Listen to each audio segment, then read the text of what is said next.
88蚊一盒嘅 Mini Bands 其實一啲都唔平啊！呢條片咧就開箱9個款，當中裡面嘅6個款，先開第一盒就係一個紅色嘅爐，再加煎 pan 嘅款式。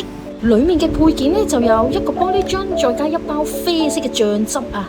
呢包啡色嘅醬汁其實應該係鬼口水嚟嘅，質地咧非常之黏手啊！好啦，試下將塊牛扒咧放上去煎 pan 嗰度先。原來紅色個爐咧有開關掣，其實咧就係紫外光燈嚟嘅。塊牛扒咧照一照紫外光燈咧，令到塊牛扒望落有少少燶燶地嘅感覺啊！不過咧我自己就覺得燶燶地嘅感覺咧就唔明顯嘅。最後加埋啡色嘅醬汁，配菜有西蘭花、蘿蔔同粟米，咁就完成啦。再開第二盒咧，就係一個整意大利粉嘅款式。講下呢包白色嘅粉啊，好神奇啊！一加水咧就會變咗黃色噶，可以講佢嘅顏色咧真係非常之似意大利粉啊！質地咧亦都好似麵粉。呢部機嘅好玩之處咧，就真係可以碌平嚿麵粉，然後咧轉另一邊咧可以將嚿麵粉整成一條條嘅意大利粉啊！最後擺埋2塊羅勒葉，咁就完成咗一碟意大利粉啦！再開第3盒咧，就係一部可以整咖啡嘅咖啡機，配件白色嘅呢一包，應該都係鬼口水嚟嘅，幾經辛苦